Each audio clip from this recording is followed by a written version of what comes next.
What's up, guys? Dave Van Auken here. The red light is on, by the way, with my dear friend, commentary partner back in the day, Island Fights friend, Talie Pain. How you doing, Talie? What's up, David? So good to talk to you again. It's been a while. We've checked in here and there, but always so good to chat with you and just jump on here. Love chatting with you. I love it. I love it. We had such a good run. We did a couple podcasts in a row. I remember we had that great one with Taryn Temple. We had a really good time with her. Oh, and yeah. then, we had like a back-to-back Island Fight shows, and it's crazy how much they're doing. Island Fights is on fire. Dean Toole's got a lot of with Jorge Masvidal show and Anthony Pettis show. So a lot of stuff. It's brewing. But let's talk about you. Just had your second professional victory just around 3 weeks ago. Peak Fighting 17. Let's kind of dive into that. And then I want to take it a couple other places. How did the fight go? How did the whole setup go? How was Peak Fighting? Just kind of give us a synopsis of that second victory.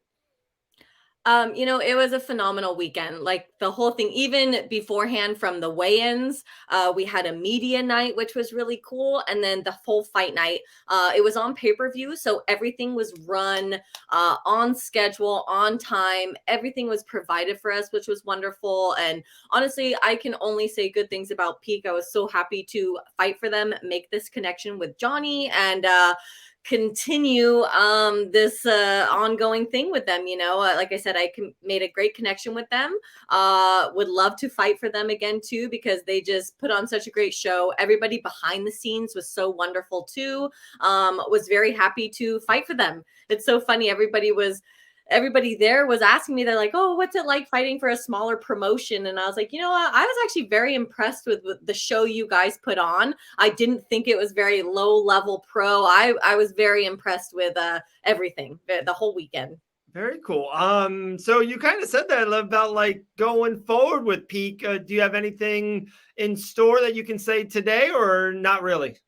We have a few things in store. Obviously, we'll see what happens. Okay. But I know we do already have something in the works for May. I actually did get injured in this last fight, so I wanted to take some time. Nothing big, luckily, no surgeries, nothing like that. But I wanted to take some time to really let my body heal. It was such a long camp that I thought this is important. But Johnny reached out to me like last week and was like, hey, we have an event March 5th.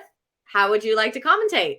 And I was like, of course, got to add it to my resume. And I was like, I will 100% be there and it's going to be a blast. So I'm actually really looking forward to that too. I'm so happy you got us a gig. I was like, we're flying you out, David. Come on. Put it on. Get ready for that pay-per-view. We're coming, and we're coming in hot always. Yeah. Pay-per-view money. The add a zero on the check. Come on, let's go. Let's get it. And honestly, with Peak, similar to Island Fights, the whole show was like all the matchups were great. They were so good, very well matched up. So we'd have fun commentating on it. We really would. It was. I thought we had a blast. I think we did it twice together. It was like 2 and 3 months or 2 and 4 months, and it's like there's nothing like it. I dare people. I think I talked about it on a previous podcast. Sometimes. I remember, I think the last UFC pay-per-view with whole Joe Rogan incident, we won't get into that. And Michael Bisping kind of took a spot. And a lot of people were like kind of anti-Bisping that night and really getting on him. And I said it on the podcast. And, I always kind of defend and respect everything that the fighters do. And then not even commentary, because I've done that. I'm like, just anyone who ever kind of goes on a negative content to commentators, I'm like, just try it. Like, get on a live microphone for 4 or 5 straight hours. 10 or 11, 12 fights, fighters' names, back history. And not that sometimes you're seeing stuff. I remember that one knockout. It was Fidel and Anson. Like, it was going to be like the fight of the night. We were so excited for this fight, and it ended in 4 seconds. And it's like, you don't know like what to say. It's like just organic. It's just straight emotion. It is. It's so cool. And I've been, obviously, because I want to continue doing this, these opportunities, I've been studying it a lot more. And honestly, it's a skill. It's a skill in itself, like any of these things, like the photographer, we had an amazing photographer for Peak. And I have mentioned it before, it takes a skilled eye to capture such amazing things, and there's so much that goes into it that people don't even understand. And it is hard work. And I've been studying, I'm trying hard, trying to expand the vocabulary vocabulary a bit, but it is not easy. So I praise all of those people. The ref was in there, I think, almost like the whole night. It's like, I don't think he got a chance to pee, maybe in the intermission, but it's a lot of work for everybody behind the scenes, not just the fighters, everybody running the shows. So I, hands down to all of those people that are working hard throughout the whole night. I think even the announcer for Peak, I heard him commenting like, can I just get like 5 minutes to pee? I just got to go to the bathroom real quick. He's like, it's a long night. It could be a long night. It is. Someone in the industry, an older gentleman, always said, always wear darks because you never know what happens underneath the commentary. I was like, all right, you know what? The show must go on. We had a few incidences of that in my show choir.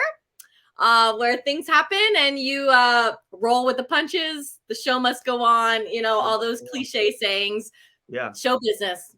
Show business. No business like show business, right? Really is it? Really is it? All right. So you kind of went there. It was so funny. It's on my notes, Talie. You had one of the most incredible pictures, not even just for you, for amateur, for a pro fight, or for a UFC fight. There's some like really great iconic shots in the UFC. There's some really cool shots of Jorge Masvidal or whatever. You had this amazing shot. You look like a goddess. You look like a Disney princess.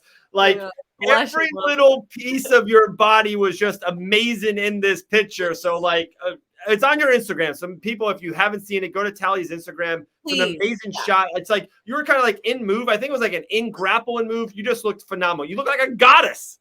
Yeah, it was just one of those. I think it was like my push kick, my Spartan push kicks. This is Sparta, and again, obviously I can take some of the praise, but honestly, it goes to the photographer, Daisy Murray. She's Gemini Snow MMA on Instagram. Nice. I had seen her photography before the event, and I was like, girl, you have an eye. It was just one of those. All of her stuff is phenomenal. So I was really excited to get the pictures. And then of course, oh my gosh. And there's so many that I still, will gradually post and stuff, but just absolutely phenomenal. It was perfect because we had the blood hurt, she was bleeding. So you had the blood, you had the sweat, the muscles. And honestly, I do have to give a lot of it to my nutritionists and strength and conditioning coaches. Like my body and I should say physically, mentally, like everything was so on point for this fight. I actually just started working with Jordan Sullivan. He's the fight dietitian on Instagram. And he works with like Izzy. He works with a lot of UFC fighters, and he has just changed the game for me, and I'm lifting weights now. I have a program that I'm working with one of my coach McCoys, and I actually met him through Carson, Nasty Business. He's actually in Canada, so he communicates with me in Canada. But he is, my nickname is the Beast, but he is turning me into even more of a beast. So I love it. I love lifting weights and what it's doing to my body. It's funny. Man. I was just talking to somebody about this. When I was younger, I've always struggled with my weight a little bit. I was heavier. When I was like 16, 17, I was fighting grown women because there wasn't a lot of women doing Muay Thai. And then especially my weight class, my experience. So I was actually having to fight grown women. And I remember telling my mom, I was like, these women hit so hard. That's my weight class, like maybe 145. Yeah. Like they hit so hard. And I'm finally learning as I'm into my 30s now, not 30, I'm into my 30s. A woman's strength, I am coming into my prime, and it's really cool to feel and to manipulate and see kind of what I can do with this. It's really exciting. We are so excited. All those ladies in your division need to watch out. I know it sounds so cliche, but it's so real. Like dad strength is a real thing. Like I can't tell you. I don't know how I do it. Sometimes I got one of my girls falling off my arm. I'm picking up my son. It's just like, I couldn't do it if they were weights. If they were weights, I would just like fall down. But it's like my daughter or my son's like, I have to be holding them. It's so fun. It's so different. It really is. The reflexes, your guys' reflexes are different. I've said that about the moms that come back. They're just, it's a whole different breed, So I kind of like this, obviously I struggle sometimes where I'm like, oh, I'm the older generation of this new generation, which is kind of weird to think, but I was saying that I'm the oldest of the newer generation. But again, I think it's working to my advantage, with my experience, but also coming into my prime. as a woman with my strength. So Right. I like it. And someone like, I talk to very often is Gillian Robertson, who actually just kind of funny, ironic commentated on Island Fights with me on the last show. Like she, in a weird way, said she kind of got to the UFC maybe a tad early. She was Mhm. really young, got in there at 23, 24, and, didn't feel like she is like right now. She's like, I'm ready. Like, I feel great. I think she's 28, 29 in that range, 27. Yeah. And like, it's really weird because she's like becoming the veteran of the female flyweights in the Yeah. UFC. And she's like, Dave, I feel like this is my time now. And it's wild how, like you say, in a weird way, sometimes life, how it works out, like this is your time. Like 2022 should be a banner year for you. So, so much there. One thing I definitely want to jump into, I saw, watch the fight and everything. And your first 3 fights were just, there were stoppages, stuff. It was your first victory by decision. Yeah. And, kind of off air, you were kind of telling me like you're maybe a little worried. So I would love to hear that story. Yeah, it was interesting, I was going against a hometown girl. Yeah. Not necessarily her hometown, but she's fought for the promotion before, is close, with the commission, everybody behind the scenes. She's a cool girl. So she's very well known, has had all her fights for Peak. So of course, I'm already the underdog coming in, which I like being the underdog. It works for me. But it's always, every fighter will tell you it's one of those you never want to leave it to the judges, especially with going into somebody's hometown.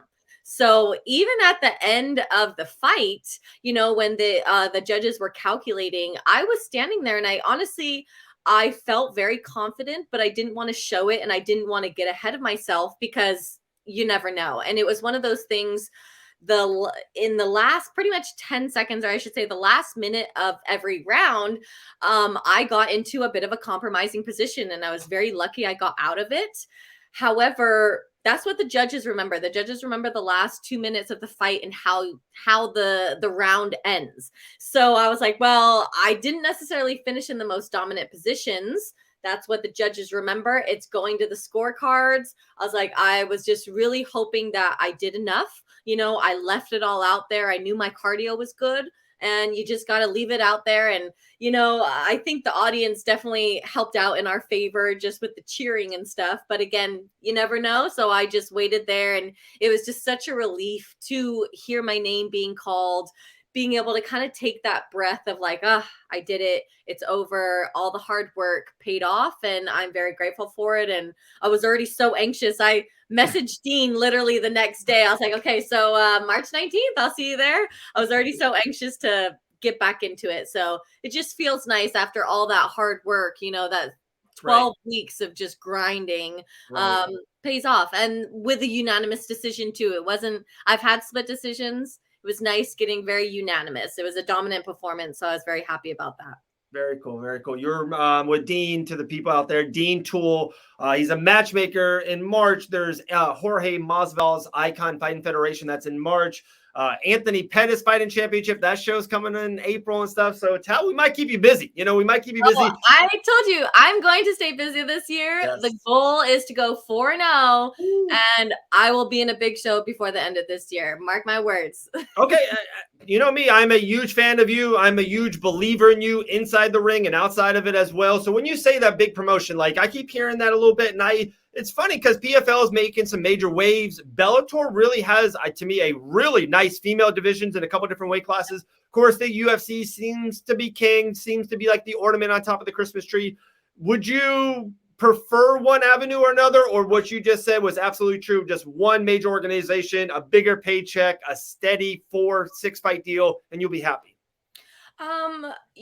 I've had lots of talks about it, and we've been told about the different promotions, and it is one of those things. A personal goal of mine is to get the UFC name. I know I can get to that level, so that is the ultimate goal. But it's one of those, I actually had just heard Bellator was looking for some girls, so it's one of those, if I got an opportunity that I just can't turn down, I'll take Bellator with a smile on my face.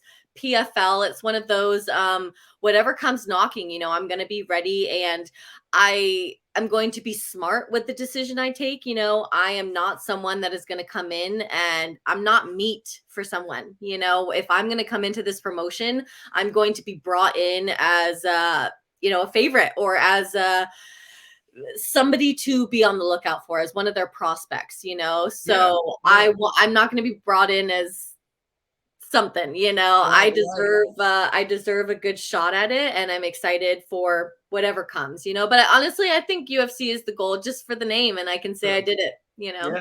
No, I love it. They would be very, very. I think that'd be a smart move, a smart move by them. But like I said, I'm excited for your year. I just a guy named Logan Woods. He just fought on Anthony Pettis FC Yeah. show, and he's the same kind of thing.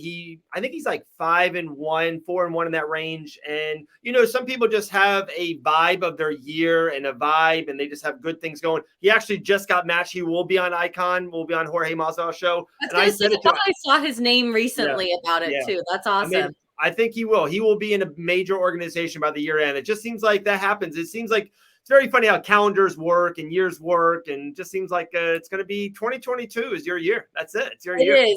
You know, it's so funny. It's the year of the tiger. Yep. And I actually was getting my nails done before this last fight. And I thought it was kind of funny. The girl looked at me. She goes, "It's the year of the tiger. It's good luck." Because I actually have a tiger tattooed on my foot. And it was Right. something, you know, she didn't realize like what she was saying to me, but I actually took that I took that to heart. I was like, Yeah. Yeah. you know, this is my year. This is what I was meant for. And you know, what they say, it's kind of that cliche thing where it's like everything, all the doors that closed, you know, are going to lead to better ones Yeah. opening. Yeah. So I've had a lot of bumps in the road. I seem to take everything or do everything the hardest way possible. Always my life. I've done this my whole life. Hardest way possible, but always has the best results in the end. Yeah. So it's just suffer through it now. You know, I've taken my losses. I've had my heartbreak, but I'm ready to dominate this year for sure. I love that you say that because it's like it's such a life lesson, and there's like a funny line like kids with crown molding, you know, don't grow up or don't get raised the right way, you know, because like imagine if you got everything for exactly what you wanted, like you Yeah. wanted when you do get that UFC contract, it would just be like, yeah, I was going to get it anyways. I know I was going to get it, but now when you do get it, like that moment that you will have with your significant other, that moment you will have with your friends and teammates and gym and everything will be like that much more, be that much Yeah. more meaningful. So I agree with you. But okay, so we got some really cool fan questions. We put it on our Instagram stories, and Awesome. we had some questions come in. And if you're good with it, we're gonna roll it. You ready? Yeah. All right, here we go. The first fan question is, what is your favorite TV show to watch right now? You know, I'm actually on this Bill Cosby special right now. I'm really into documentaries about and anything that has to do with crime, plus documentaries, docu-series, all that kind of stuff. This one about Bill Cosby is really interesting right now. Okay. UFC 272 right around the corner. Who do you have winning, Masvidal or Covington? Ooh, you know, I love Masvidal. I just love him so Yes. much. So Yes. I'm just gonna stick with him. Smart girl right there. Smart girl, Talie. Here's a fun one. I thought there's probably some, Instagram story to this. They go, "Who's your best friend?" um, uh, you know, I would love to say it, and I will probably say it too, but definitely my mom is my best friend. There you go. There you But go. Nasty business, Miss Carson Nash is my sister, you know, to the death. But you know, I love my little Kayla Rue, Michelle, you know, Marissa, all of these girls at the gym. I've established such an amazing relationship with them, and I'm really lucky they're my closest friends. So There you go. Two more for you. This is a good one. What's your favorite Limp Biscuit song? my favorite Yeah. Limp Bizkit song. Okay, hold on. I could tell you right now. Let me see. Limp Bizkit. That's an interesting one. Have not heard I them. know. I got that late yesterday. I was like, that's a good question. They have some You they know, have I some think bangers. Nookie. Yeah. Heard of Okay. that? Yeah, they did all for the Nikki. Okay. Okay. Yeah, Nookie. Last one for you. We'll let you run, Tal. Do you have any summer plans? Any summer traveling Uh, plans? Definitely traveling. Honestly, I'd love to make it down to Mexico. I have a few other things planned, like jujitsu competitions. I like to do a lot of Nice. IBJJF this summer. Yes. They're Yes. all over the place. We saw one in like Nashville, Tennessee, and stuff. But I gotta make it to Mexico. I gotta be on a beach somewhere in a Okay. bathing suit, just getting those sun rays. I got so white out in Albuquerque because of the winter. So need to make it to a beach and just relax, phone off, disconnect from the world, and come back looking nice and tan. There you go. Last thing for you is so funny. You just mentioned it. You said Albuquerque. You said it was so cold. I saw you do like an outdoor bath thing on your Instagram. I was like, there's no way on earth. I would not. You could pay me $10,000 and I would say no to it. Like that was craziness. Have you never done an ice bath? Never, not once. Not once? Not once. David. Not once. Okay, well, we were very lucky. It had just snowed that week out in Edgewood. Cowboys Ranch is out in Edgewood, and I was able to go out there. I was using the sauna just to help me cut weight that last week of my fight. Yeah. And it was perfect because they had just snowed. He's out in the mountains. So he's like 45 minutes out of Albuquerque and north. So definitely in the mountains, a higher altitude out there too, or a higher elevation. Yeah. And one of the girls, his videographer's wife, Jess, she's amazing, really cool girl. She was out there and she's like, hey, I've rolled in the snow. You need to do it too.